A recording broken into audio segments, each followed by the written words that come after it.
देख रहे हैं कुरुक्षेत्र, आपके साथ मैं हूं स्वाति श्रीवास्तव। कुरुक्षेत्र में हम बात करेंगे निकाय चुनाव की, क्योंकि रण पूरी तरह से सज चुका है। रण क्षेत्र भी मैदान में है, बस अब बारी है मतदाताओं की, क्योंकि उनको मताधिकार का प्रयोग करना है। जी हां, उत्तर प्रदेश के पहले चरण का कल मतदान होना है। कल सुबह 7 बजे से वोटिंग का सिलसिला शुरू हो जाएगा। ऐसे में राजनीतिक दलों ने बहुत सारी जुगत लगाई है।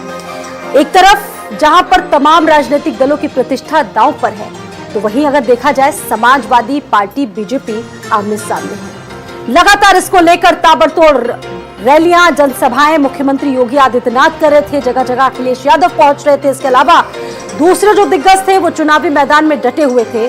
और अब जो तमाम ऐसे मुद्दे हैं, सड़कों से जुड़े हुए, शहरों से जुड़े हुए, उनमें बारी है वोट करने की, मतदाताओं की।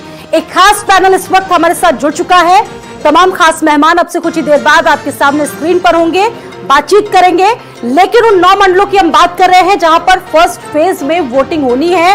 4 मई को फर्स्ट फेज में वोटिंग होनी है। सहारनपुर, शामली, मुजफ्फरनगर में वोटिंग होनी है। बिजनौर, अमरोहा, मुरादाबाद, रामपुर में भी कल पहले चरण का मतदान सुबह 7 बजे से शुरू हो जाएगा।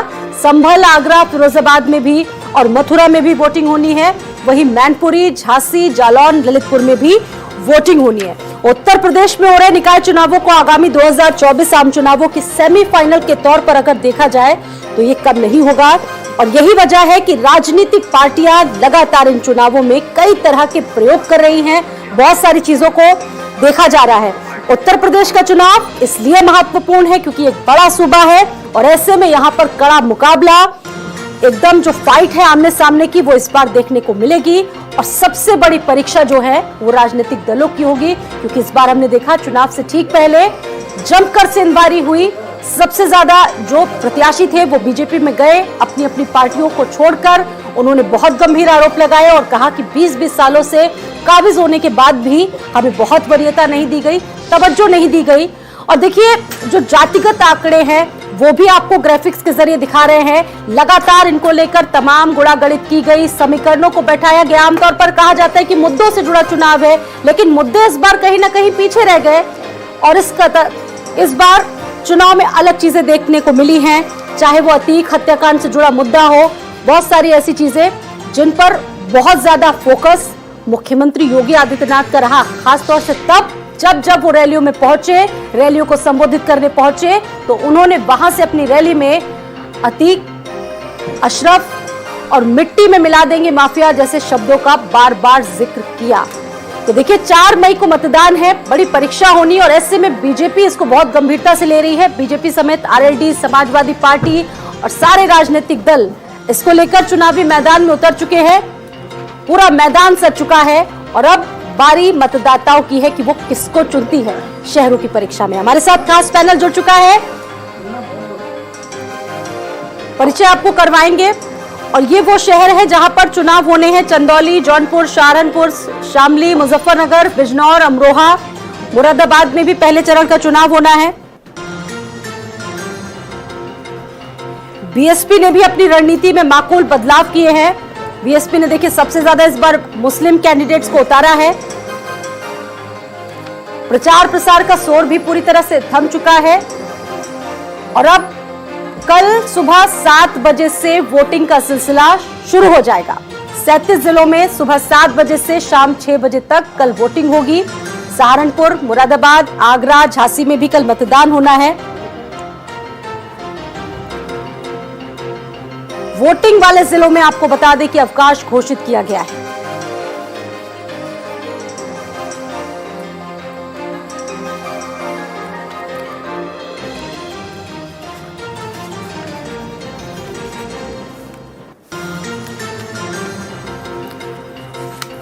तो स्थानीय मुद्दे कितने भारी पड़ेंगे जब बुलडोजर एनकाउंटर जैसी चीजों पर जिक्र हो रही है। और हमारे साथ खास मेहमान भी जुड़ चुके हैं। बात हम लोग लगातार बता रहे हैं निकाय चरण के पहले चरण की। मतदान पर संग्राम छिड़ा हुआ है। जमकर रैलियां, प्रचार प्रसार का दौर भी देखने को मिला। और देखिए, तमाम खास पैनल भी इस वक्त हमारे साथ कुरुक्षेत्र में जुड़ चुका है। आप सभी का बहुत बहुत स्वागत है। शुरुआत करते हैं नवेद जी, सबसे पहले आपके एक कमेंट के साथ। क्या माहौल देख रहे हैं, किस तरह का विश्लेषण आपका है? क्योंकि इस बार पैटर्न जरा हटके है नवेद जी। तो किस तरह से विश्लेषण करिए? चुनाव बहुत दिलचस्प है और सबसे अच्छी बात यह है कि मौसम भी बहुत सुहाना हो गया है, तो वोटिंग अच्छी हो सकती है। और सबसे बड़ी बात यह है कि जिस तरीके से हम मान के चल रहे थे कि समाजवादी पार्टी और बीजेपी की टक्कर होगी, वैसा ही नजर आ रहा है। कांग्रेस की भूमिका बहुत ज्यादा नजर नहीं आ रही है, बसपा की भी ऐसे नहीं नजर आ रही है। विधानसभा में जो हमने देखा था, हमें लगता है कि उसी तरह की दिलचस्पी लोगों को है। भारतीय जनता पार्टी के ऊपर विश्वास है और समाजवादी पार्टी पर भी विश्वास है। जरूर हो सकता है कि कांग्रेस और बसपा को भी वोट मिले, लेकिन जो चुनावी प्रचार में जो अभी गहमा गहमी नजर आई है, उसमें यही फाइट नजर आ रही है। जी ठीक है, आपका एक कमेंट ले लिया हमने। और अवनीश जी आपके साथ अब आएंगे। देखिए, स्थानीय मुद्दे तो अवनीश जी इस बार जरा पीछे रह गए हैं। मुद्दे जनसभा से योगी आदित्यनाथ जी ने बहुत सारे उठाए, अतीक, साथ ही साथ माफियाओं के मुद्दे उठाए गए, मिट्टी में मिला दें जैसे शब्दों का जिक्र किया गया। जरा बीजेपी की क्या तैयारियां हैं, क्योंकि फील्ड पर अगर देखें तो तैयारियां जबरदस्त है, लेकिन कितना आंकलन बीजेपी ने किया, कितनी मेहनत लगी इसके पीछे, आपसे ये भी जानना चाहेंगे। देखिए स्वाति जी, भारतीय जनता पार्टी छोटा चुनाव हो या बड़ा चुनाव जी, पूरी मुस्तैदी से, पूरी तैयारी से, पूरी रणनीति बनाकर रखती है। जाहिर सी बात है, निकाय चुनाव छोटा चुनाव नहीं है, भारतीय जनता पार्टी के लिए एक बड़ा चुनाव रहा है। भारतीय जनता पार्टी निकाय चुनाव में बेहतर करती है। इस बार भी हम पूरी तैयारी से हैं। पूरी स्तर तक हमारा काम, संगठन का काम पूरा हो चुका है और संपर्क और संवाद का काम भी पूरा। बड़े नेताओं की रैलियां हुई हैं, मीटिंगें हुई हैं, जनसंपर्क हुआ है, डोर टू डोर कन्वेंशन हुई है। तो हमें पूरी उम्मीद है कि प्रदेश की जनता पहले चरण में ट्रिपल इंजन की सरकार बनाने के लिए भरपूर मतदान करेगी और ये विश्वास है कि नतीजे पिछले चुनाव से बहुत कहीं बेहतर। जी चंचल जी, एक कमेंट आपका भी देंगे, आपको क्या लगता है? क्योंकि ट्रिपल इंजन की बात इन्होंने की है, अगर आपने देखा कि पूरे अधिकतर महानगरों में वाकई इनका ट्रिपल इंजन है, लेकिन अभी 1 घंटे की बारिश ने पूरे लखनऊ के इनके ट्रिपल इंजन को बंद कर दिया है। ट्रिपल वाला इंजन तो मेरा ख्याल है पूरी तरीके से फेल हो जाता है इनका। अभी देखिए, जो आदरणीय मुख्यमंत्री जी हैं, आपने एक बहुत अच्छी बात कही कि मुख्यमंत्री जी ने जो डेवलपमेंट के बारे में कोई चर्चा नहीं हो रही है, केवल अतीक, केवल मुसलमान, शमशान, रमजान, कब्रिस्तान, इसके अलावा कोई बात ही नहीं, केवल ध्रुवीकरण की राजनीति। आदरणीय मुख्यमंत्री विकास का भी नहीं बोलना चाह रहे हैं, डेवलपमेंट के बारे में कोई चर्चा नहीं कर रहे हैं। और कल तो बड़ा हास्यास्पद बयान उनका आया कि आप सोचिए, संवैधानिक पद पे कोई बैठा हुआ व्यक्ति ये कहे कि प्रकृति हिसाब करती है। आप बताओ, अगर प्रकृति हिसाब करना है सारे अपराधियों के साथ, तो फिर हमें ये न्यायपालिका की क्या जरूरत है? हमें जो संवैधानिक संस्थाएं उसकी क्या जरूरत है? तो प्रकृति के भरोसे में छोड़ दें पूरे प्रदेश को, पूरे देश को। आप सोचिए किस तरीके से भाषाओं का यूज होता है। मैं भी देख रहा था, प्रधानमंत्री जी कल अभी बोल रहे थे कर्नाटक के अंदर, जिस तरीके से मतलब बजरंग बली जो है, बजरंग बली का अपमान कर रहे हैं। आप निकाय चुनाव की बात, मैं वही बता रहा हूँ, आपके यहाँ बड़ी लंबी फेहरिस्त है केवल लच्छेदार जुमलेबाजी बात करने के लिए। मैं वही उसी बातों पे आ रहा हूँ। मैंने किस तरीके से मैं पद की बात कर रहा हूँ, पद पे बैठे हुए व्यक्ति जो है पद का ध्यान नहीं देते कि हम बोल क्या रहे हैं। जो संविधान की शपथ लेकर के मुख्यमंत्री बनते हैं, संविधान की शपथ लेकर के प्रधानमंत्री बनते हैं। आपने ट्रिपल इंजन की बात की, इसलिए ट्रिपल इंजन पहुंच गया था, बड़ा वाला इंजन वहीं पे है ना। सुनिए त्यागी जी, आप इतने वरिष्ठ आदमी हैं, मैं बीच में बोलता नहीं, और इसके बावजूद भी आप बीच में क्यों बोल रहे हैं? पीछे लगा लीजिएगा, पहले एक कमेंट क्यों बोल रहे हैं? कमेंट मैंने कहा स्वाति जी, पहला ये कमेंट की बात है। आज जी मेरी बात फर्स्ट राउंड में एक कमेंट सबने आई, मुझे लगता है 5-5, 10-10 सेकंड लिए अपनी अपनी बात कही, उसके बाद अभी डिबेट शुरू होगी ना। पहले रोहित जी को भी अपनी बात कंप्लीट कर लेने दीजिए, उसके बाद डिबेट शुरू करते हैं, तब आरोप लगाइएगा। रोहित जी। स्वाति जी, देखिए, अब तो प्रभु श्री राम ने भी इनका साथ छोड़ दिया है, क्योंकि जो बेमौसम बरसात हो रही है, ये बता रही है जनता को कि कल जब वोट डालने जाओगे तो पहले देख लेना अपने घर के बाहर की व्यवस्था। अगर आपके घर के बाहर की व्यवस्था से आप संतुष्ट हैं तो आप बिल्कुल जिसको चाहे उसको आप वोट दे दीजिएगा, जो आपसे वोट मांग रहा हो ट्रिपल इंजन के नाम पे उसको वोट दे दीजिएगा। परंतु यदि आप बाहर की व्यवस्था से संतुष्ट नहीं है तो इस बार कम से कम मुझे लगता है कि प्रभु श्री राम भी आपको संकेत दे रहे हैं कि इन भाजपा वालों को वोट मत देना, क्योंकि आप देखिए क्या दशा हो गई है आज शहर की। और ये बेमौसम बरसात इसीलिए हुई है क्योंकि कल जब वोटिंग होनी है तो कम से कम जनता को याद रहे जो भारतीय जनता पार्टी भाग रही थी, जो उन्होंने अपने चुनाव को टालने की कोशिश की थी, वो इसीलिए भाग रहे थे कि भाई उस समय लोग घरों में बीमार थे, चिकनगुनिया था, मलेरिया था, तो आदमी इनसे पूछता कि भाई हमारे घर में तो पेशेंट है और आप हमसे वोट मांगने आए हो, आपने तो मच्छर के लिए फॉगिंग नहीं कराई थी। लेकिन अब जनता इनसे पूछेगी, कल जब वोट डालने जाएगी तो वो जरूर पूछेगी, जब घर के बाहर कदम रखेगी और उसका पैर गीले हो जाएंगे, उस गड्ढे में जाएंगे जिसमें पानी भर गया है आज, उसकी नालियां आज बिछाने लगी हैं, हाँ। ये आपको इतना दर्द क्यों हो रहा है भाई? ये आपको इतना दर्द क्यों हो रहा है त्यागी जी? सच्चाई सुनने की हिम्मत नहीं है क्या? अरे सत्य कभी लिखा नहीं आपने अपने करियर में, तो आज सत्य सुनने की आपकी हिम्मत नहीं रह गई क्या? आपने हमेशा अपने करियर में भाजपा की दलाली की और आज आपने वो सिद्ध कर दिया कि आप भाजपा में जाके सम्मिलित हो गए, तो आज आपको दर्द हो रहा है क्या? सत्य सुनने में आपको दर्द हो रहा है? और दलाली आप करते अरे तो कौन करता है? दिख रहा है ना के लिए कि कौन कर रहा है कि तुरंत रिटायरमेंट के बेसिस भाजपा के पर्सनल अटैक मत करो। कौन लिख रहा था? कौन लिख रहा था भाजपा की प्रेम गाथा? कौन लिख रहा था भाजपा की प्रेम गाथा? ये सुनने में आपको तकलीफ होती है क्या? क्या ये मुद्दे इस बात बारिश हो रही है, जर्नलिस्ट पर प्रभाव डालेंगे, जनता इन मुद्दों को लेकर वोट करेगी, या फिर योगी आदित्यनाथ ने रैली में जिन शब्दों का जिक्र किया उन बातों पर गौर करके मतदाता वोट देंगे। सरकार क्या बात करते हैं, आप सरकार की बात करते हैं, तो सरकार क्या कर रही है? रूप से आपको बेहतर जानता हूँ। क्या जानते हैं आप बताइए? मैं सब बेहतर जानता हूँ, मैं सब नहीं, मैं तो आपको बहुत बेहतर तरीके और से ये मैं जानता कह रहा हूँ, हूँ। इस तरह के क्या आप शब्दों का बता रहे थे, उसके बाद आप जानता हूँ। भाजपा के लिए काम किया, उसके बाद पर्सनल अटैक मत आंदोलन कर ली। मैं आपकी तरह घटिया नहीं हूँ, आपको सम्मान मिल गया। इस्तेमाल करूँ, आप मुद्दों पे बात कीजिए। मुद्दों पे बात कर रहा हूँ, मुद्दों पे बात कर रहा हूँ, आप भड़क रहे हैं। मैं तो पूछ रहा हूँ, ये जो गली में जो पानी भरा हुआ है, इसका क्या करूँ? जनता 13 तारीख को समझा देगी। आप बिल्कुल 13 तारीख को जवाब मिलेगा, आपको भी जवाब मिलेगा 13 तारीख को, सामने आ जाएगा। 13 तारीख को जवाब मिलेगा और 2024 में भी आपको जवाब देगी जनता। आपको कोई टिकट नहीं दिया, आप गठबंधन का प्रोजेक्ट हो रहे हैं। कहाँ सोते रहते हो? कहाँ सोते रहते हो? भाई जागो जागो जागो, चिंता न ये करिए, सोने से काम नहीं चलेगा। निद्रा से चिर निद्रा में आप हैं, उस चिर निद्रा से जागिए और राष्ट्रीय लोकदल जागे हुए हैं, जागे हुए हैं, समाजवादी पार्टी के साथ गठबंधन का चुनाव लड़ रहा है। कृपया करके जागे। नहीं करना, मैं आपको फिर दोबारा समझा दूं। लेकिन सवाल सर देखिए यही है कि इतनी स्थिति मजबूत है, बीजेपी 25 सालों से पूरा दबदबा है बीजेपी का, बीजेपी के पास अपना वर्चस्व है खो देने के लिए, लेकिन विपक्ष के पास कुछ भी नहीं है। लेकिन सर सवाल यही है कि एक तरफ रोहित जी मुद्दा गिना रहे हैं कि बारिश हो रही है, वाकई में वो स्थिति है, अभी भी सड़कों का वही हाल है कि आप जरा सी बारिश पे जनाब सड़कों का हाल बेकार हो जाता है, गड्ढों में तब्दील हो जाता है। लेकिन सर यही सवाल है कि क्या जनता इन मुद्दों पर वोट देगी या अतीक और अशरफ या मिट्टी में माफिया मिला देंगे, वो चीजों को ध्यान में रख के जनता वोट देगी? सवाल ये है नवेद जी। जी बिल्कुल, आपने बिल्कुल के बाद से भारतीय जनता पार्टी लगा आ रही हूँ सर पहले। देखिए ये एक बात हमें याद रखना चाहिए कि नरेंद्र मोदी जी ने स्वच्छ भारत अभियान चलाया और इस देश में सफाई के लिए उन्होंने बहुत अच्छी अच्छी योजनाएं उस पर काम की बात कही। लेकिन ये चुनाव जो है ये साफ सफाई का भी है, इसमें गंदगी भी एक बड़ा नकारात्मक पहलू होता है। हमारे घर में के बाहर, कॉलोनी में, सड़क में, गली मोहल्ले में अगर गंदगी होती है तो हमें निकाय चुनाव याद आता है कि हम इसका जवाब देंगे। और गंदगी बहुत घातक होती है, इससे तमाम बीमारियां होती है और आदमी कहीं ना कहीं गंदगी से ऊबा हुआ है। ये बात सही है और ये बात भी सही है कि 25 साल से भाजपा का कब्जा रहा है। लेकिन बहुत सारे मुद्दे निकाय चुनाव के, मैं गंदगी की बात इसलिए कह रहा हूं कि अगर आपकी कॉलोनी, आपके मोहल्लों में सफाई व्यवस्था भी दुरुस्त नहीं है तो उसकी बात नहीं हो रही है।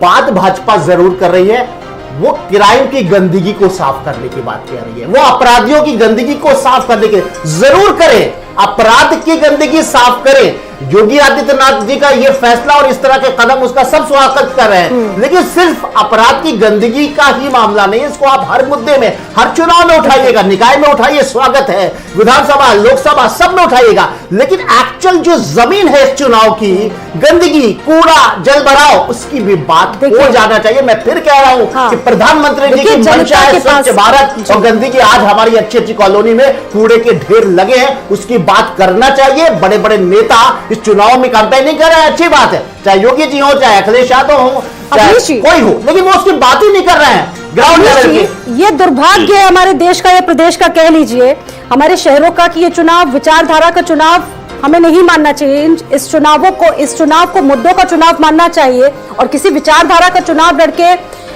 पार्टियों को प्रचार नहीं करना चाहिए, बल्कि मुद्दों पर जाना चाहिए। लेकिन नवेद जी, मुझे लगता नहीं कि ये स्थिति बन पा रही है इस बार। नहीं बन पा रही है। देखिए बनना भी चाहिए। मेरी बात जी आ रही हूँ सर। जी बिल्कुल बनना चाहिए। सरकार विपक्ष सबको इस बात की जिम्मेदारी है कि कम से कम ग्राउंड पर आम इंसानों की जो जरूरतें हैं, जिस पर्पस से, जिस मकसद से ये चुनाव हो रहा है, उन मुद्दों की बात जरूर करिए। मैं नहीं कह रहा हूं कि अगर अतीक का खात्मा हो गया ये अच्छी बात है और इसकी आप शाबाशी लीजिए और इस पर आपको वोट भी पड़ेगा, लेकिन ऐसा नहीं करिए कि जो जमीनी मुद्दे हैं उसकी बात ही ना हो। ठीक है, अब अवनीश जी बताइए। देखिए स्वाति जी, प्रदेश की जनता बहुत समझदार है और लोकतंत्र में वो अपना नतीजे, वो अपना जो फैसला लेती है वो बहुत सोच समझ के, देखभाल के, अपने भविष्य को देख के, प्रदेश के हित को देख के फैसला लेती रही है। ये आज से नहीं है, आजादी के बाद से लगातार ये। और जो अब इस हाल के चुनाव की बात है, निकाय चुनाव को लेकर भारतीय जनता पार्टी अपना संकल्प पत्र भी जारी कर चुकी है और नतीजे भी दिए। नवेद जी ने जैसे स्वीकार किया कि स्वच्छ भारत के लिए एक अभियान चला, बाकायदा जनता से जोड़ने का। उसके नतीजे मैं कहूंगा कि हो सकता है कि 2% न रहे, पर एक अभियान, एक आंदोलन, जन आंदोलन बनाने की कोशिश करी, जिसका नतीजा ये हुआ। कई बार ऐसी चिट्ठियां वायरल हुई जिसमें सड़कों की स्थिति का आपके विधायकों ने ताजा हाल बयां किया, खुद मुख्यमंत्री तक को चिट्ठियां पहुंचाई। अवनीश जी, शायद आप खुद इस बात को जानते होंगे और इग्नोर नहीं कर सकते यहाँ पर आप। उत्तर प्रदेश को इनाम दिया है, प्रथम रहा है, और कोई संस्था है उसने दिया, तो ये कहीं ना कहीं कोई अच्छी बात नहीं है। बेहतर हो सकता है कि उतनी ना हो पाई हो, और ये तो जनता पे हमें छोड़ देना चाहिए। तब मांगेगा इनाम मिला है आपको। ये कोई भी संस्था आपको इनाम दे देती है, उसको इनाम मत मांगिए। एक एक चीज को देख रही है और जनता कहे कि आज कोई बारिश हुई और मैं घर के बाहर निकल सकता हूँ, मेरे घर के बाहर कितना भराव नहीं है। ये रोज जी कह रहे हैं बारिश से सड़कों का हाल बेहाल है, और ये तो बात आप भी जानते होंगे। अवनीश जी वरिष्ठ आदमी है, क्या आप ये अपील करेंगे कि आज अगर बारिश से उनके मोहल्ले में पानी ना भरा हो तो वो वोट दें? कल वोट हो रहे हैं। क्या अवनीश जी आप ये इस स्थिति में हैं? क्या आप आज ये अपील कर सकते हैं जनता से? फैसला करेगी आप मेरी बात। अवनीश जी, मेरी बात पे 10 सेकंड सुन लीजिए। मैं आपको ये कह रहा हूँ, क्या आज आप इस स्थिति में हैं कि आप जनता से ये कह सकें कि अगर आपके मोहल्ले में जल भराव नहीं हुआ है तो आप कल हमें वोट दीजिएगा, अन्यथा मत दीजिएगा? क्या आप ये बोलेंगे? सवाल सुन लीजिए अवनीश जी, देखिए सवाल बहुत सिंपल है और सादा है। वरिष्ठ व्यक्ति हैं, आप उम्र में भी वरिष्ठ हैं और पद में भी वरिष्ठ हैं। क्या आप जनता से ये अपील करेंगे कि अगर आपके मोहल्ले में पानी ना भरा हो तो आप भाजपा को वोट दीजिएगा, अन्यथा विपक्ष को वोट दे दीजिएगा? क्या आज आप ये अपील करेंगे? देखिए, जनता से जो हम अपील कर रहे हैं वो लगातार कर रहे हैं और अपील नहीं कर रहे हैं। पूछ रहा हूँ भाई, मैं तो कह रहा हूँ जनता से कि अगर आपके मोहल्ले में साफ सफाई हो तो आप भाजपा को वोट दे दीजिएगा। अगर आपके मोहल्ले में साफ सफाई ना हो, जल भराव हुआ हो, तो आप बिल्कुल भाजपा को वोट दे दीजिएगा। लगातार मुद्दे उठा रहे हैं। अखिलेश यादव बात कर रहे हैं विकास पर, साफ सफाई पर, शहरों की स्थिति पर। समाजवादी पार्टी कह रही है कि हम इत्तेफाक रखते हैं, लेकिन सवाल यही है कि वो भी उस पिच पर खेल नहीं पा रही है इस बार। चंचल यादव जी, जो बीजेपी चाह रही है। जी, सबसे बड़ी बात जो है, अब डेवलपमेंट की बारे में अगर देखें तो भारतीय जनता पार्टी के मुद्दे की बात ही नहीं करती। आम जनमानस के जो मुद्दे हैं उसके ऊपर कोई चर्चा करना चाहती नहीं है लोग। और अगर इनसे पूछा जाए कि आपने इसी, हम लोग लखनऊ नगर निगम बैठे हैं, आप प्रयागराज है, कानपुर है, आपने क्या काम किया है, तो इनके पास कोई जवाब नहीं। केवल पट्टियां लगा करके स्मार्ट शहर में स्वागत है, स्मार्ट शहर में स्वागत है। स्मार्ट शहर के लिए आपने काम क्या किया है? अब तो मुझे बड़ी हंसी आती है कि भले स्मार्ट शहर के लिए इनके यहाँ सांसद पूरा दौड़ भाग लगती है, आप लोगों ने चयन किए मेरा शहर भी चयन हो जाए, आपको याद होगा। नहीं, कुछ और मैं भी क्योटो होके आया हूँ, नाम बता दीजिए। मैं अभी क्योटो होके आया हूँ वाराणसी, आप बिलीव नहीं करोगे। मैं तो मैं वाराणसी गया, मैंने बोला भी ये क्योटो कहाँ पड़ता है यहाँ वाराणसी के अंदर, मुझे देखना है जरा। तो सच बताऊं आपको, रोडवेज के आसपास इतनी गंदगी आपको दिखाई दे देगी, और आसपास जो मेन रोड से जैसे आप किसी गली में जाओगे आप, बस से बदतर हालात है। और बड़ी शर्म आती है, प्रधानमंत्री जी का शहर है ये। अगर आपको शहर देखना है, आप सोचो इसी लखनऊ के अंदर आदरणीय अखिलेश यादव जी ने बड़े बड़े प्रोजेक्ट लगाए। अगर आपने देखा, रोजगार की व्यवस्था करी उन्होंने। आप साफ सफाई की बात कर लीजिए और आप देख लीजिए, इतनी शर्म क्यों आती है वाराणसी में? चंचल, आप चले जाओ, देख लो, डेवलपमेंट प्रधानमंत्री का शहर है भाई। हम क्योटो का सपना दिखाया आप लोगों ने, हम सब लोगों ने क्योटो हो जाएगा, क्योटो हो जाएगा। भारतीय जनता पार्टी के प्रवक्ता तो क्योटो का सपना रात में देखने लगे थे कि अब तो हम क्योटो में आपको लगता है बावजूद घूमने कि जाएंगे। क्योटो नहीं बना पाई है? लेकिन आपको बताऊं, बगल में जयपुर गांव होके आया, जो हमारे प्रधानमंत्री ने गोद लिया था उन्होंने।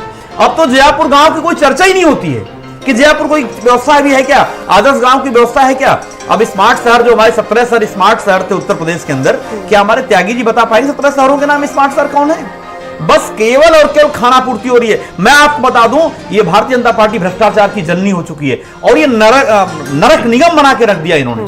अभी इस लखनऊ के अंदर आप प्रयागराज चले जाओ, अगर देखिए, अगर आप यहाँ पे लखनऊ में हम लोगों ने चकगजरिया सिटी बनाया, प्रयागराज में सरस्वती हाईटेक सिटी बनाया, कानपुर के अंदर हम लोगों ने ट्रांसगंगा हाईटेक सिटी बनाने का काम किया।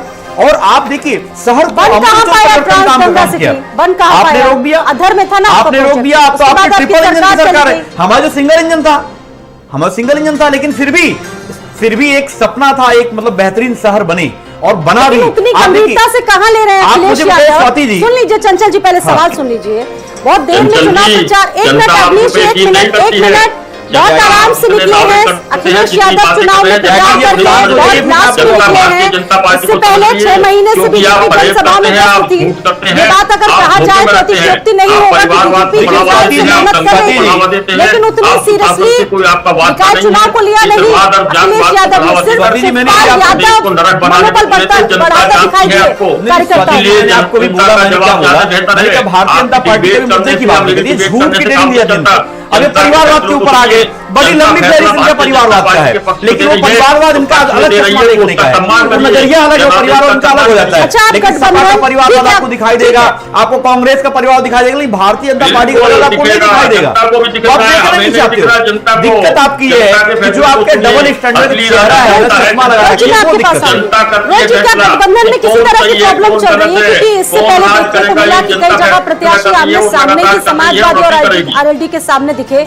तो क्या उसमें भी कोई प्रॉब्लम चल रही है? आपसे जानेंगे, देखिए, हम स्वाति जी क्योंकि कई कई बार हाँ। क्लियर भी किया आप लोगों ने। कई बार हम स्वाति जी आपके चैनल में भी बता चुके हैं कि समाजवादी पार्टी और राष्ट्रीय लोकदल मिलकर चुनाव लड़ रहे हैं। 95% सीटों पे अगर हम गठबंधन निभा रहे हैं और 5% सीटों पे हम कार्यकर्ताओं का सम्मान करते हुए हमने अगर दोनों के कार्यकर्ताओं को उतार दिया है, क्योंकि नगर निकाय का चुनाव होता है वो राजतंत्र से हमारे यहाँ नहीं चलता है। जैसे भारतीय जनता पार्टी के प्रदेश अध्यक्ष गए थे दिल्ली से टिकट अनाउंस करवाने, यहाँ पे वो नहीं अनाउंस कर पाए थे टिकट, क्योंकि भारतीय जनता पार्टी में तो देखिए सिर्फ 2 लोगों को सरकार चलानी है, 2 लोगों को पूरा देश चलाना है। तो ऐसी स्थिति में देखिए हमारे यहाँ तो लोकतंत्र है, हमारे यहाँ पार्टी में भी लोकतंत्र है और हमारे यहाँ गठबंधन में भी लोकतंत्र है। चौधरी क्यों नहीं गए सभा करने, बताइए जरा। अरे भाई सुन तो जय लीजिए चौधरी भाई, क्यों सब नहीं कुछ आ आप रहे ही को मैं बता दूंगा। क्या मैं गठबंधन तो का जब काम आपसे होती है, पूछ रहा था उसको तब आपके मुंह से बताइए। आवाज आप नहीं जब निकली, नेताओं की बात करते अब आप हैं, सवाल आप पूछ रहे हो। नगर अरे निगम जब में मेरे कितने सवाल का गठबंधन जवाब हुआ दे दोगे तो मेरे से क्यों नहीं सवाल टिकट मिल के पाया जवाब का लोगों को? कैसे आप वो लोकतंत्र की एक्सपेक्टेशन कर सकते अपनी हो? बताइए भाई। नहीं हमारे जब मेरे नेताओं को सवाल का जनता जवाब नहीं जनता दोगे आपको तब बार-बार तो अपना शब्द दे मुंह आप रही है। जमा के बैठ गए थे। जब मैंने पूछा था कि क्या आप जनता से अपील करोगे कि आपके घर के बाहर निकल के हमने कहा देखो, जनता से अगर अपील आपके कर रहे घर हैं, के जनता बाहर से रोडों पे पानी भरा हो तो आप भाजपा को वोट मत दीजिएगा। अगर आपकी नाली जाम हो तो आप भाजपा को वोट मत दीजिएगा। अगर आपके घर के पास का पार्क हमारे पक्ष में कर रही है शाम को और टहलने लगातार लायक ना गलती हो करेगी। तो आप वोट मत दीजिएगा। क्या आप ये अपील कर मैं पाओगे कह रहा हूं जनता कि से? हम जनता तब के आप बीच मुंह में जाकर दही जमा के अपील बैठ करें, जाते बताइए आप हो, किसको तब ऐसा लगता है जैसे आपने दही खा रखी हो।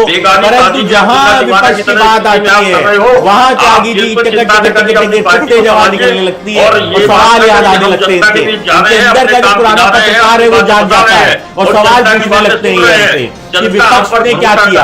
अरे भाई सरकार आपकी है, जवाब तो आप दोगे ना, हमसे कहां तक सवाल पूछते रहोगे? त्यागी जी हमसे कब तक सवाल पूछते रहोगे? अरे कभी कभी आप भी जवाब दे दिया करो भाई। दोनों जगह आपकी कभी-कभी आप भी सरकार है बताया और करिए। देखिए ट्रिपल इंजन सरकार बनाने का भाई, दावा ट्रिपल कर रहे हैं और इंजन सरकार ऐसे तो में पिछले 5 साल दोहरी की के है। साथ तिहरी जिम्मेदारी है नवेद जी आपकी जनता को बारी। क्या दिया इन्होंने? नवेद जी बड़ी जिम्मेदारी है और बहुत अति अपेक्षाएं भी है भाजपा को लेकर। ये चुनाव बहुत एक टेस्टिंग बहुत होनी है, क्योंकि लोकसभा इसके बाद होनी है और ये तय हो जाएगा कि वाकई क्या समाजवादी पार्टी भाजपा को टक्कर दे पाई क्या नहीं दे पाई। क्या भारतीय जनता पार्टी के प्रति प्रदेश की जनता की उतनी ही लोकप्रियता बची है या नहीं बची हुई है। क्या खतौली में रालोद ने जिस तरह से जीत हासिल की थी, क्या वहां पर उसका कोई असर है क्या नहीं है। क्या कांग्रेस का कोई वोट प्रतिशत बढ़ रहा है या वैसे ही पड़ी हुई है। क्या बसपा की दलित वोट की वापसी होगी या दलित समाजवादी पार्टी में चला जाएगा।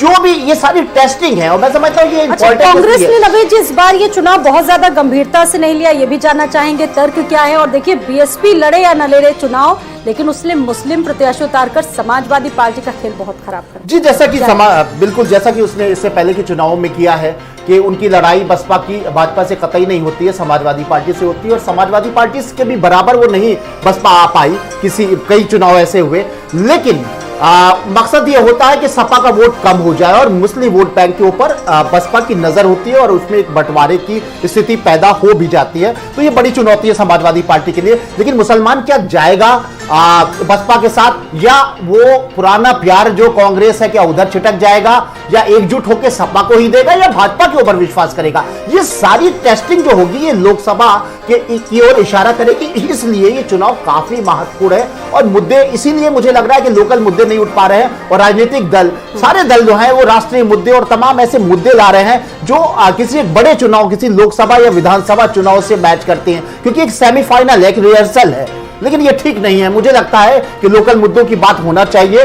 और एक चीज मैं जरूर कहूंगा कि प्रत्याशियों का चयन भी एक बहुत महत्वपूर्ण उसमें होता है। स्थानीय लेवल पे जो जनता के प्रति अब साल भर काम करते रहते हैं, उनको अगर टिकट किसी ने भी दिया, देखिए टिकट का चयन जो होना है ये महत्वपूर्ण होता है। किसी भी पार्टी में अगर पार्षद का कोई कार्यकर्ता ऐसा चुना जाता है, एक ऐसे कार्यकर्ता को दिया जाता है जो हमेशा 5 साल तक जनता के बीच में रहता है, उसकी मदद करता है, तो ये भी एक फैक्टर काम करता है। इसलिए बहुत सारी चीजें तय होनी है और बहुत ही इंटरेस्टिंग। मुझे एक बात जरूर कहूंगा कि वोट जरूर दें, क्योंकि ये बहुत दुर्भाग्य है कि हमारे लखनऊ में बहुत कम वोट पड़ा है, कई ऐसे चुनाव हुए। वोट देना इसलिए जरूरी है कि अगर आपने वोट नहीं दिया तो आप ये नहीं कह पाओगे, आपको हक नहीं है कि ट्रैफिक बहुत है, बहुत परेशानी है, गंदगी बहुत है, जलभराव हो गया है। आपको इसीलिए वोट देना है और ये तय करना है कि अच्छे से अच्छे प्रत्याशी को आप वोट दें, उसको ताकत दें, ताकि वो लोकल समस्याओं का समाधान कर सके। बिल्कुल, भारत समाचार भी आपसे अपील करता है कि अपने घरों से निकलकर ज्यादा से ज्यादा संख्या में वोट देने जरूर पहुंचे। चंचल जी, देखिए, मैं एक चीज, मुझे सारी बातों का सब एक सार मैंने निकाला कि दुनिया की सबसे बड़ी पार्टी तो है ये भारतीय जनता पार्टी, ये लोग मानते हैं, ये लोग मानते हैं। लेकिन मैं ये बड़े दावे के साथ कह सकता हूं कि दुनिया की सबसे बड़ी झूठी पार्टी है। इतनी बड़ी झूठी पार्टी पूरी दुनिया में कोई पार्टी नहीं होगी। आप सोचिए, मैं अभी सुन रहा था जेपी नड्डा साहब को कर्नाटका के अंदर आप साल भर में 3 सिलेंडर देंगे। अभी इन्होंने 2 सिलेंडर का उत्तर प्रदेश में वादा किया था, अभी सारे चुनाव वादा करते हैं।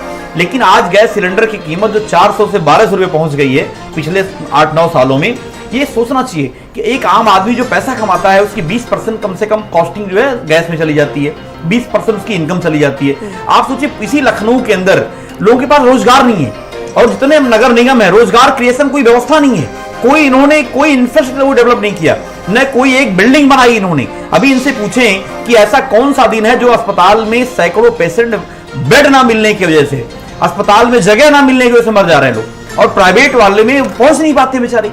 और आप बताओ, कहीं भी आपने 50 बेड का अस्पताल बनाया हो, कोई जवाब इनके पास नहीं रहता है, केवल झांसेबाजी, जुमलेबाजी। और आदरणीय मुख्यमंत्री जी विकास का तो कोई शब्द ही नहीं ले रहे, यूज ही नहीं कर रहे हैं कि हम विकास की बात करें। केवल और केवल ध्रुवीकरण की राजनीति है।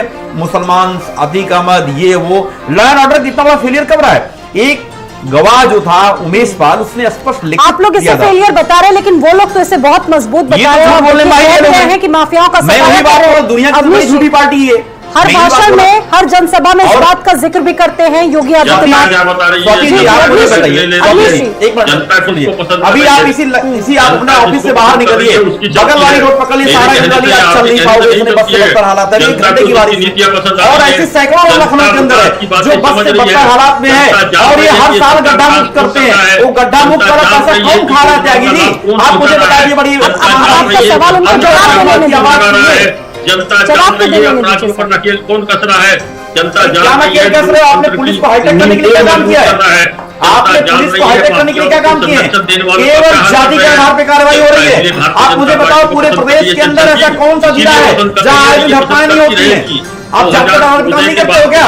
अभी एक आप ही के विधायक, आपके सांसद है, उनके ऊपर इतना बड़ा आरोप लगा है, लेकिन वो एफआईआर नहीं की जा रही, सुप्रीम कोर्ट जाना पड़ेगा। चलेंगे, क्या बात जान रही है, जनता अपने अधिकारों को पहचान रही है, जनता जान रही है कौन उनका सच्चा बीजेपी बहुत मजबूती के साथ इस बार भी देखिए चुनाव लड़ रही है, इस बात से इनकार नहीं किया जा सकता। लेकिन सवाल ये है कि आपकी पार्टी आरएलडी और समाजवादी पार्टी क्या उतनी मजबूती के साथ टैकल कर पाएगी इन परिस्थितियों को इस बार?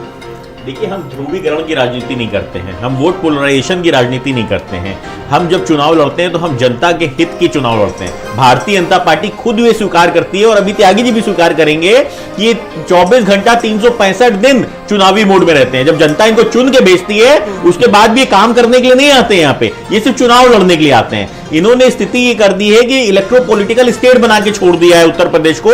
एक के बाद एक चुनाव, एक के बाद एक चुनाव, सिर्फ और सिर्फ चुनाव होता रहे और जनता के मुद्दों पे कभी जवाब नहीं देते हैं। जैसे मैंने अभी आपके डिबेट में मैंने त्यागी जी से कहा कि एक बार वोट की अपील कर दीजिए आप कि भाई अगर आपके घर के बाहर की नाली साफ है तो आप हमें वोट दीजिएगा, नहीं तो मत दीजिएगा। तो त्यागी जी गायब हो गए, त्यागी जी मुद्दों पे बात नहीं करना चाहते। त्यागी जी के साथ पता नहीं क्या समस्या हो गई है, इनको हर पैनलिस्ट के डिबेट के बीच में बोलना है। यहाँ तक कि अगर यहाँ पे वरिष्ठ पत्रकार बैठे हैं नावेद कोई भी, अगर वो भी बोलते हैं तो उनके भी बीच में इनको बोलना है, क्योंकि इनको अपने झूठ को छुपाना है। इनको जनता के सामने सत्य नहीं आने देना। इनको पता है कल वोटिंग है, अगर जनता से ये अपील करेंगे कि इनके घर के बाहर, आप बताइए, आप जनता के बीच रहते हैं ना घर रहते, केवल टीवी पर दिखने से थोड़ी काम चलता है और यही हालत हो गई है। सवाल किया आपने क्या काम किया? मुझे लगता है मुझे लगता है आप अपनी पार्टी के नेताओं के बारे में बता रहे हैं कि वो सिर्फ टीवी पे दिखना चाहते हैं, क्योंकि वो सिर्फ और सिर्फ इवेंट मैनेजमेंट करना चाहते हैं, इसके अलावा वो कुछ नहीं जानते। परंतु हम लोग धरातल पे उतर के जनता की समस्या को जब आपके सामने रखते हैं तो ऐसे ही आप उनको दिलाते हैं। देखिए, आपके पास जवाब नहीं है, मैं समझ सकता हूँ, और जब आपके पास जवाब नहीं है तो जब भी आप चाहोगे कि मेरी आवाज बढ़े और जनता तक ये सत्य न जाए कि उनके घर के बाहर की क्या स्थिति है, उनके घर के पास जो पार्क है उसकी क्या स्थिति है, और ये जिम्मेदारी पूरी की पूरी इसी नगर निगम चुनाव की है जो होने जा रहा है। आपके घर के बाहर पार्क की व्यवस्था है कि नहीं है? जो पार्क है क्या उसमें आप शाम को टहलने जा सकते हैं या आप सुबह टहलने जा सकते हैं? अगर आप नहीं जा सकते हैं तो आप भाजपा को वोट ना दें। तो यही आप चाहते हैं कि ये जो सच्चाई है ये जनता के सामने ना जाए, इसीलिए आप मेरे बीच में बार बार बोल के जनता तक जो असल मुद्दे हैं आप चाहते हैं कि अतीक अहमद के कत्ल के ऊपर आपको वोट मिल जाए। आप चाहते हैं पुलिस अभिरक्षा में जो व्यक्ति मार दिया गया वो सरकार का सहयोग होने के बावजूद आपको वोट मिल जाए, इसीलिए आप ये असल मुद्दे को जनता तक नहीं जाने देना चाहते हैं। आप धर्म के नाम पे वोटिंग कराना चाहते हैं, आप ये चाहते हैं झूठी कानून व्यवस्था की जो आप बात करते हैं उसके नाम पे वोटिंग हो जाए। अरे भाई, स्थिति तो ये है कि कल ही किसी सोशल वर्कर ने एक वीडियो बनाया है पुलिस का जो कैंट में, लखनऊ में कैंट में किसी बच्ची का पीछा कर रहा था। एक पुलिस का एक व्यक्ति अपराधी होगा, उस पर कार्रवाई होगी, नहीं कार्रवाई कब करेगी? अरे सोशल मीडिया पटा पड़ा है इस वीडियो से, कब करोगे कार्रवाई? या अपराधी हो या कोई हो, अगर आपकी अपराधियों को सजा देने का काम सरकार का है, मतलब बड़ा वाला अपराधी धर्म देख के कार्रवाई करोगे, धर्म देख के कार्रवाई करोगे। बड़े वाले अपराधी में एक परिभाषा ये भी है कि वो व्यक्ति पर्टिकुलर धर्म से आना चाहिए, तभी वो बड़ा अपराधी होगा, वरना वो छोटा अपराधी हो जाएगा। आपका बस चले तो हर गली मोहल्ले के गुंडे को आप बहुत बड़ा अपराधी बता दो। अरे इतने बड़ा अपराधी है ना तो उससे कहते हैं पश्चिम उत्तर प्रदेश में रहेगा, पश्चिम उत्तर प्रदेश में जाट की जमीन में पैर रख के दिखा देगा, उसकी गलतफहमी दूर हो जाएगी कितना बड़ा अपराधी है। ये भारतीय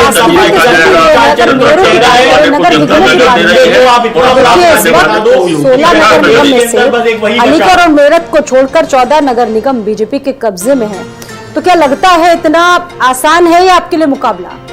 जी चंचल जी, फिर आपके पास आ रही है। जी, मैं आपको बताऊं, अगर भारतीय जनता पार्टी को हरा सकता है तो समाजवादी पार्टी गठबंधन बना सकता है। जिस तरीके से लेकिन कैसे, देखिए आप बताइए ना, मैंने आपसे सवाल पूछा किन शहरों की आप। जी, हम लोग केवल बेसिक जो आम जनता के जो जनमानस के मुद्दे हैं, जो इन्होंने वादा खिलाफी करके, जो झूठे वादे करके जनता के बीच में ये बार बार जीत रहे थे नगर निगम से लेकर के, अब जनता जान चुकी है। उसको अपने गैस को लेकर परेशानी है, डीजल पेट्रोल को लेकर परेशानी है, अपने बच्चे की फीस को लेकर परेशानी है, अपने अस्पताल की बढ़ती हुई महंगाई की परेशानी है। आप सोचो, जो 25-30 रुपए की दवाएं मिलती थी, 100 रुपए की दवाएं मिल नहीं हुई।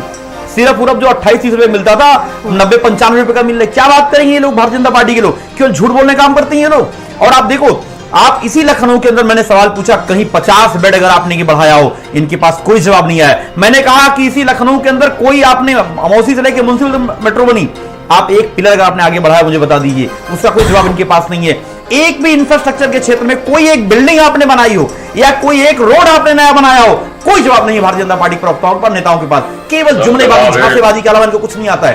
और अभी त्यागी जी बीच में बोलने का काम करते हैं। मुझे मालूम है कि आप लोग केवल झूठ की ट्रेनिंग लेकर के बैठते हो चैनल में। मुझे आपको अफसोस भी हो रहा है पत्रकारिता छोड़ करके मैं कौन सी पार्टी का प्रवक्ता बन गया हूं, क्योंकि पार्टी ने कुछ काम तो किया नहीं है, पार्टी ने कुछ काम तो किया नहीं। आपको इसीलिए जवाब देने भागते हो। आप मुझे बताओ, लखनऊ के अंदर आपने 50 बेड कहां बढ़ाए?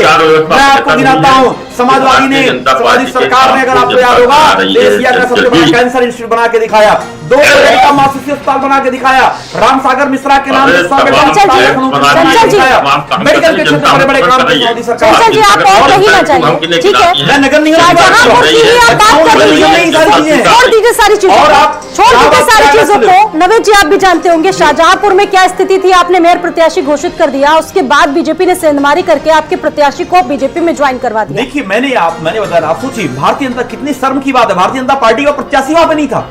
और ये जो है किस तरीके से इन किन प्रकरणे ने जो है ये किसी को जो है डराकर धमकाकर ईडी सीबीआई ये क्या काम कर रहे हैं? अगर आप पूरे देश में आपने इतने भरोसे में लिया है अपने पूरे देश में, स्वाति जी आप देखिए, आपके गले पे तलवार लगा देंगे अगर ये लोग, आप क्या करोगे?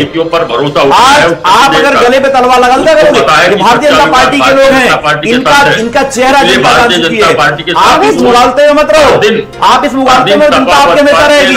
आप भी चुनाव हारे हो कई बार, लेकिन आपको घमंड है। जी शाहजहांपुर की अगर बात करें तो नया नया नगर निगम है 2017 के बाद से जो इसी बात का अगर जिक्र करें, समाजवादी पार्टी अगर बीजेपी में देखें तो आप कैसा डिफरेंस देख रहे हैं? क्योंकि देखिए पूर्व कैबिनेट मंत्री की बहू अगर एन मौके पर चुनाव से ठीक पहले अगर बीजेपी में ब्रजेश पाठक ज्वाइनिंग करवा देते हैं तो किस तरीके से देखें इस लड़ाई? दिलचस्प हुआ इस चुनाव के, ये बहुत दिलचस्प है, क्योंकि जिस तरीके से समाजवादी पार्टी के घोषित प्रत्याशी छोड़ के चले गए, ये अपने आप में बड़ा इंटरेस्टिंग है और कहीं ना कहीं इस बात को जाहिर कर रहा है कि भारतीय जनता पार्टी अभी भी जोड़ तोड़ पर विश्वास रखती है और समाजवादी पार्टी अपने कुनबे को संभालने के भी लायक नहीं है, ये बात तय है। दूसरी चीज कांग्रेस के बारे में मैं इसलिए कह रहा हूं कि कांग्रेस की चर्चा नहीं होती क्योंकि बहुत सन्नाटे में, लेकिन करना चाहिए।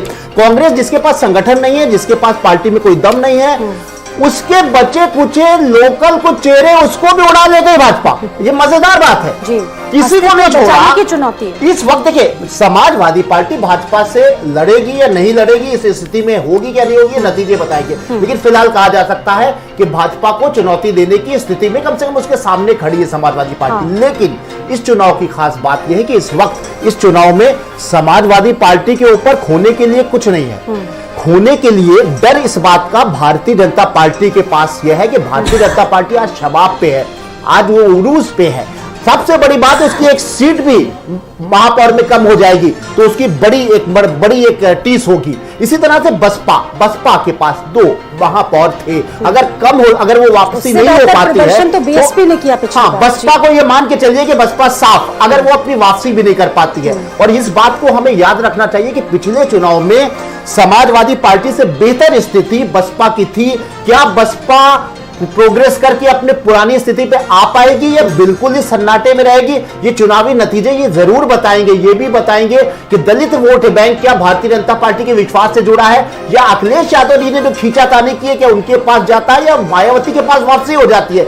ये सारी चीजें जो एक कहानी बन के सामने आएंगी। और एक बात बहुत इंटरेस्टिंग जो बात हो रही थी, नेता कैमरे के सामने मतलब प्रवक्ता जो है वो टीवी पर बैठ के कहते हैं बड़े बड़े नेता टीवी के लिए तो सड़क पे आपको याद होगा एक बहुत इंटरेस्टिंग पहलू ये था कि बड़े बड़े देश के नेता झाड़ू लेके निकल आए थे और रोज अखबारों में और टेलीविजन पे दिखाया जाता था कि पूरा भारत इतना साफ हो जाएगा कि लंदन भी शर्माएगा।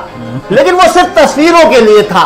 अगर हम अपने गली मोहल्ले और सड़क की स्थितियों को देखें तो कूड़ा इतना है कि वो नेता किसी भी मकसद से नहीं आए थे, वो सिर्फ फोटो खिंचवाने आए थे क्योंकि उनके पास नेतृत्व भी उनको मिला, उनको सरकार भी मिली, उनको विपक्षी खेमा भी मिला, तरह तरह के नेता लगा दिया इन लोगों ने। परफॉर्मेंस में वो सफाई नजर नहीं आई, बस हमें वो एकदम से चेहरा याद आ गया। बड़े बड़े इतनी बड़ी गाड़ियों से सफाई कर रहे हैं। आपकी सरकार है, ट्रिपल इंजन सरकार की आप बात करते हैं, लेकिन फिर भी आपको लगता होगा कि प्रदेश में अभी भी सूरत बदलनी है। आपको क्या लगता है कि कौन से ऐसे मुद्दे हैं जो प्रभावी होंगे इस बार बहुत ज्यादा? अतीक अशरफ से अगर आप इतर चले जाएं तो कौन कौन से मुद्दे हैं प्रभावी होंगे जिन पर जनता वोट देगी, अपने घरों से निकलेंगे और क्या चाहेंगे आप? अवनीश जी बिना किसी दल के रहते हुए बताइए। जी अब मेरी बात सुनिए। जी जी सर। मैं कह रहा हूं कि जनता को समझा है, जनता चाहती है सुशासन, जनता चाहती है स्वच्छ प्रशासन, स्वच्छता भी चाहती है। ये जो नवेद मेरे भाई हैं, मैं बहुत सम्मान करता हूँ, मैं पत्रकार रहा हूँ, मेरे बड़े कि पहली बार किसी बड़े प्रधानमंत्री ने झाड़ू आटू उठाकर ये कहा होगा कि स्वच्छता के लिए आए। कभी किसी ने सोचा ही नहीं कि स्वच्छता जैसा बड़ा नेता नहीं आया। स्वच्छता की कोशिशें हुई हैं, स्वच्छता के लिए प्रयास हुए हैं, जन आंदोलन बनाने की कोशिश हुई है, और उसका रिजल्ट आप सच्चे मन से देखोगे तो बहुत कुछ दिखा भी है। रेलवे स्टेशन सारे अड्डे, सड़कें, स्वच्छता का एक लोगों में भाव जगाने का भी एक मतलब था। वो मतलब जगाने में भारतीय जनता पार्टी कामयाब हुई है। माननीय नरेंद्र मोदी जी का जो अभियान था वो कामयाब। मैं ये भी मानता हूँ कि उतनी अपेक्षा जितना हमें उसमें रिजल्ट मिलना चाहिए वो नहीं मिला, पर उसके लिए प्रयास तो किए। आप और पार्टी एक जगह मैं कहीं पढ़ रही थी, उत्तर प्रदेश के कई शहर ऐसे हैं जहां पर टूटी फूटी पाइपलाइनें हैं, रोड्स की स्थिति बहुत खराब है, टैक्सेशन व्यवस्था पर भी बहुत सारे मुकम्मल सुधार होने चाहिए। स्वाति जी, मेरा सवाल था क्योटो को लेकर, उससे सवाल पूछ और लीजिए। देखिए क्योटो का बार बार जिक्र कर दे रहे हैं चंचल यादव, क्योटो के बारे में वाराणसी को क्योटो की तर्ज पर विकसित करने की बात कह रहे थे नरेंद्र मोदी जो 2014 में होता है। अब उत्तर प्रदेश अभी परसों ही लौट के आया हूं। शायद और देश के में लोग सवाल उठने लगे कि हमें बनारस जैसा देश प्रदेश राज्य वो चाहिए, जिला चाहिए, हमें वो शहर चाहिए जो बनारस जैसा हो। बनारस क्या है, कंफ्यूज है ना, 5 लाख ऐसे जनता भी कंफ्यूज है, बढ़ गए हो, क्योटो कहाँ है, दर्शन के लिए आने लगे हो, जनता भी ऐसे ही कंफ्यूज है। जाना हो, जहाँ तो जापानी जाना पड़ता है, हिंदुस्तान के लिए अंतर्राष्ट्रीय हमारे प्रधानमंत्री लुटाने का काम भारतीय जनता पार्टी कर रही है। जनता जान रही है, मान रही है, पर्यटकों की संख्या बता रही है कि शहर है, ऐसे जनता भी कंफ्यूज है, क्योटो ढूंढ रही है, 2014 के बाद की क्योटो ढूंढ रही है। क्योटो की बात कर रहे हो, क्योटो से भी बेहतर बन जाएगी, कोशिशें जारी है, ट्रिपल इंजन की कोशिश सरकार जारी है, 60 महीने थे तो आपको जारी रहेगी, तकरीबन 10 महीने से ऊपर हो गए। मतलब वाला त्यागी जी, विकास आखिर आएगा कब? होती है, अरे विकास ये कब पैदा अभियान होगा, बन रहा है, ये ये चल भी रहा है, बताइए, विकास पैदा कब होगा, विकास कब आएगा? अरे अब तो आदमी को लगता है कि 9 साल का विकास हो गया होगा, परंतु या तो स्थिति है विकास पैदा ही केवल बहकाने वालों को, खाली और खाली इवेंट करने से थोड़ी ना काम चलता है। रोहित जी, जब मुद्दों से ज्यादा जातिगत समीकरण, गुलाम, जोड़, भाग हटाना, ये सारी चीजें होंगी, तो मुद्दे तो वैसे ही सर पीछे चले जाएंगे। आप राजनीतिक दलों की तो यही स्थिति है, आप लोग मुद्दे तो पीछे रखते हैं, लेकिन ये सारी चीजें बहुत ज्यादा आगे रहती हैं। सभी आपकी पार्टी की, सभी राजनीतिक दलों की यही स्थिति है, कमोबेश जैसी है। ये पैटर्न भी तो हमको चेंज करना होगा ना सर। एक जवाब भाई इन्होंने बात की कि लोकदल कितने नगर निगम में जीतेगा, लोकदल एक भी नगर निगम में जीते या ना जीते। अरे सुन तो लो त्यागी जी, या तो आप ही बोल लो। अरे भैया ये मुझे पता है, आपको भाजपा मंच नहीं देती है, लेकिन ये डिबेट है, ये मंच नहीं है। मुझे पता है आपको भाजपा के प्रवक्ता बना दिया है, परंतु आपको मंच पे सम्मान नहीं देती है। मुझे पता है आपको बोलने का मौका मंच पे नहीं मिलता है, परंतु ये डिबेट है, ये मंच नहीं है जहां पे एक तरफा मोनोलॉग बोलते जाओगे और जनता सुनती जाएगी। ठीक है ना, ये मोनोलॉग मंच नहीं है, ये डिबेट है। तो कृपया करके उसकी कम से कम गरिमा बनाए रखिए। भाई एंकर 3 बार कह चुकी है रोहित अग्रवाल, और त्यागी भी चुप होने का नाम ही नहीं ले रहे। अरे भाई साहब, ये मोनोलॉग नहीं है, ये मंच नहीं है। मुझे पता है आपकी पार्टी आपको सम्मान नहीं दे रही है, आपको मंच नहीं दे रही है, इसलिए आप शायद वो झुंझुलाहट डिबेट में निकालने की कोशिश कर रहे हो। परंतु सुनो, जनता का जो दर्द है उसको सुनो। अरे विपक्ष का धर्म है, अरे सवाल पूछो जवाब तो ले लो, सवाल पूछो जवाब तो ले लो। ये यहाँ पे ये डिबेट है, यहाँ स्क्रिप्ट लिख के खाली आगे बढ़ जाने से नहीं होता है, यहाँ जवाब भी सुनना पड़ता है। जब बोलोगे, सवाल पूछोगे तो जवाब भी लोगे, जो आपका प्रतिद्वंदी है वो आपका जवाब भी देगा। और हम तो जनता दे रही है, लेकिन अब प्रतिद्वंदियों को जवाब भी दे रही है, जनता तो खुद ही ठगा हुआ महसूस कर रही है रोहित कि जी, किस तरीके से भारतीय जनता पार्टी ने उसके साथ छल किया है, किस तरीके से फोटो दिखाने का वादा किया। चंचल जी देखिए, प्रतिद्वंदियों को भी बीजेपी अपने पाले में लेना बखूबी जानती है। जो प्रतिद्वंदी कभी हुआ करते थे, नहीं, मैं इसका उनको भी जवाब 10 बीजेपी ने सेकंड दे अपने पाले में ले लिया दूंगा, है। चले आइएगा, मैं 10 सेकंड का आप जवाब में दे दूं। मानता है क्या वो? नहीं, विपक्ष के जो नेता हैं उनको तो सम्मान देंगे ये, और इनका कार्यकर्ता दरी बिछाएगा। तो यही काम भारतीय जनता पार्टी कर रही है। जब चुनाव आता है तब दुकान खोल के बैठ जाते हैं, आओ आओ। उनके कार्यकर्ताओं को समझ में ठीक आ है, रहा है चल, कि चल, चल, राजनीतिक भविष्य उनकी पार्टी में चल, नहीं है, उनकी नीतियां काम की नहीं है, तो वो भारतीय जनता पार्टी अरे के कम से पास कम हमारी आए। पार्टी में झूठ बोलने की ट्रेनिंग तो नहीं देती। कम से कम हमारी पार्टी ये तो कहती है कि जनता के मुद्दों पे लड़ाई लड़ो जाके। हमारी पार्टी ये तो कहती है कि जनता के मुद्दों को उठाओ जाके।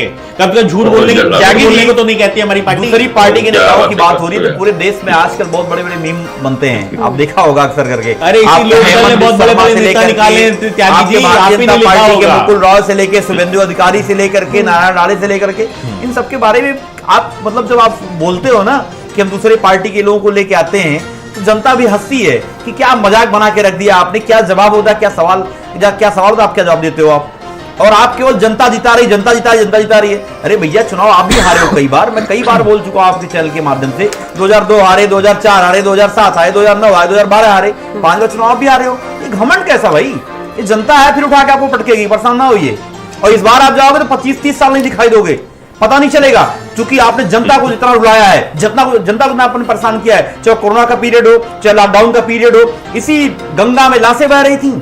सर मानिए भारतीय जनता पार्टी के लोगों को आज 50 बेड भी नहीं के बढ़ा लखनऊ के अंदर में, जहां पे इसी बड़े बड़े अधिकारियों को बेड नहीं मिला, बड़े बड़े नेताओं को बेड नहीं मिला, कई सारे पॉलिटिशियन बेचारे मर गए, उनको बेड नहीं मिल पा रहा था, वो इलाज के भाव में मर गए। फिर भी भारतीय जनता पार्टी को शर्म करने के बजाय बड़ी बड़ी झूठ बोलने की। और आप लोग तो इसलिए मैंने कहा कि दुनिया की सबसे बड़ी झूठी पार्टी है भारतीय जनता पार्टी, और आपको ट्रेनिंग दी जाती है। और सच बताऊं, आप लोग कभी कभी अंतरात्मा की आवाज भी सुन लिया करो, कम से कम जनता के मुद्दे पे क्या काम कर रहे हो आप। आज शिक्षा का बजट आप देख लो, आप कहते हो हिंदुस्तान को विश्व गुरु बनाएंगे, और आप जानते हो चाइना का बजट हिंदुस्तान का बजट में कितना फर्क है शिक्षा के बजट में। जो हमारे टोटल बजट है उससे, उस बजट से भी 1-1.5 लाख करोड़ केवल शिक्षा का बजट उनका ज्यादा है। 1-1.5 लाख करोड़ एक्स्ट्रा शिक्षा का बजट केवल अकेले। अब विश्व गुरु आप बन जाओगे, केवल झांसेबाजी जुमलेबाजी का अलावा कुछ आता नहीं है।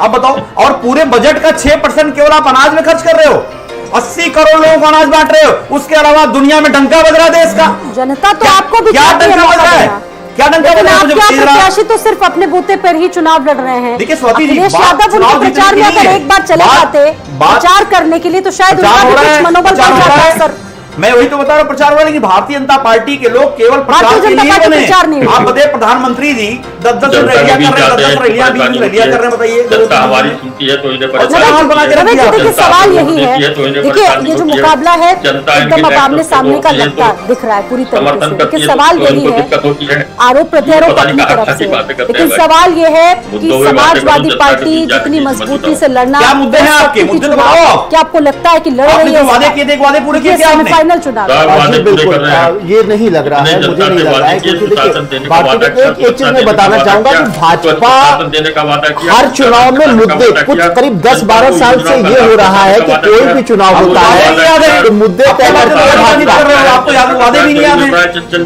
जिन्होंने वादे न पूरे करके अपने घरों के काम आपको याद है? मैं वादे आपको याद दिलाता हूँ, आपने कहा हर साल 2 करोड़ रोजगार देंगे, उसका क्या हुआ? एक चीज में आपने सवाल पूछा था, देखिए एक चीज पर आपने भी गौर किया होगा कि भाजपा क्योंकि सत्ता में है, भाजपा के पास योगी आदित्यनाथ जैसा एक लोकप्रिय चेहरा है और उनके पास मजबूत प्रचार तंत्र है, उसके कारण किसी भी चुनाव में भाजपा मुद्दे तय करती है। इस वक्त जो मुद्दा तय किया, जो भाषण में नजर आया, उसमें अतीक और मुख्तार इस चुनाव का मुद्दा नहीं होना चाहिए। ठीक है, लॉ एंड ऑर्डर की बात आप करिए, लेकिन यहां पर जो बात होना चाहिए उसकी बात हम करें। भाजपा अपनी तारीफ करती, अच्छा मैं ये बात को मानता हूं कि भाजपा ने कम से कम निकाय चुनाव में वो ये कह सकती है कि पानी पहले से बेहतर हो गया। पानी, घरों में पानी की समस्या पहले ज्यादा थी, अब कम है, इस बात को मानना पड़ेगा। स्वच्छता की बात हुई थी, उसमें शौचालय बने, वो भी उसका एक हिस्सा है, कम से कम साफ सफाई का हिस्सा। आप उसकी बात करिए, अपनी परफॉर्मेंस की बात करिए, ये लॉ एंड ऑर्डर का मुद्दा है, अच्छी बात है, लेकिन एक बात को भी मानना पड़ेगा कि विपक्ष भी उस शिद्दत से मुद्दे नहीं उठा रहा है। मैं फिर यही कहूंगा, मैं हर डिबेट में ये कहता हूं कि देखिए छुट्टा जानवर, भूखे जानवर, आवारा जानवर मुसीबत गांव के शहर के बनी हुई है, उस तरीके से ये मुद्दा नहीं उठाया जा रहा है। और ये बात भी सही है कि जिस तरीके से समाजवादी पार्टी से हम सब उम्मीद कर रहे थे कि जिस शिद्दत से लड़ाई लड़ेगी, उस तरह से जयंत जी कितने बार मंत्री नजर आए, जिस शिद्दत से जयंत जी को सामने एक बड़े नेता है, गठबंधन का एक बड़ा हिस्सा है, उनकी अनुपस्थिति करीब मतलब खलने वाली है और पश्चिम में उम्मीद की जा रही है कि इस चर्चा को आगे बढ़ा पाए। कल भी इस पर चर्चा होगी।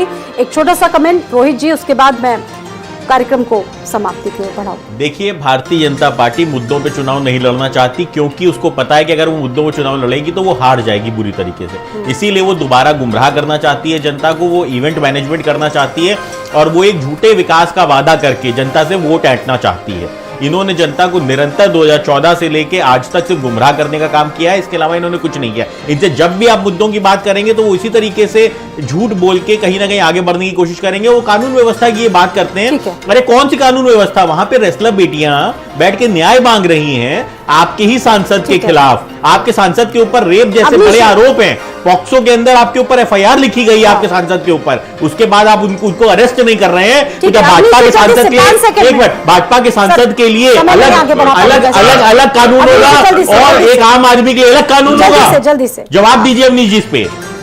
जवाब देगी जनता, जवाब देंगे हम।